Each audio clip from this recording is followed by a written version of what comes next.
Ассалаумағалейкум достар. Қазір мінекей мына ұялы телефонға қорғаныш әйнегін қалай жабыстыру туралы сіздерге көрсететін боламын.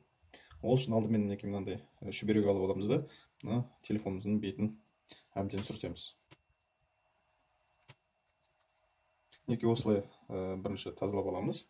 Одан кейін мінекей кез келген осындай қорғаныш әйнегімен бірге осындай бір екі салфетка жүреді. 1, 2 деген өздерінің сандары бар. Сол жерде мінекей 1 деген бірінші номерлі салфетканы аламыз да. Бұл влажный, яғни ылғалды салфетка. Мінекей ішінде құрамында бір спирт па, бір нәрсе бар. Осының көмегімен алдымен өстіп сүртіп аламыз. Осы әйнектің бетінде жағылып қалған майларды кетіру үшін. Осыдан кейін екінші номерлі салфеткамызды аламыз да.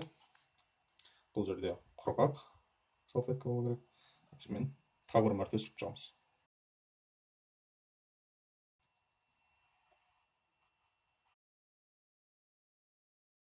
Бұл жерде өте мұқият сүрту керек, өйткені сәл ғана мына әйнектің бетіне қонып қалған шаң осы әйнекпен жаңа дисплейдің ортасына тұрып қалады да, әйнегіміз дұрыс жабыспай қалады. Ескерте кететін жайт, бұл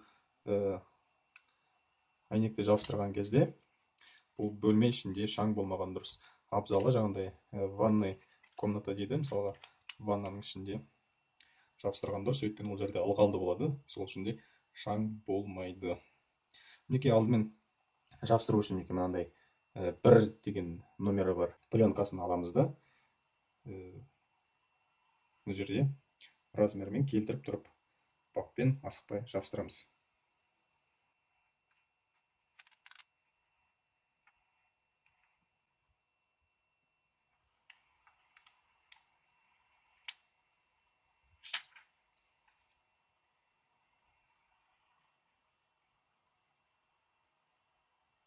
Мінекей жабысып кетіп бара жатыр өзі.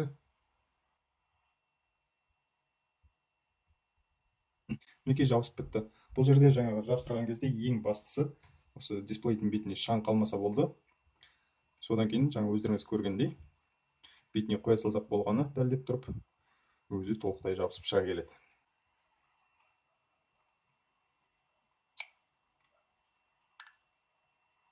Мінекей достар, әйнекті жабыстырудың ешқандай қиындығы жоқ.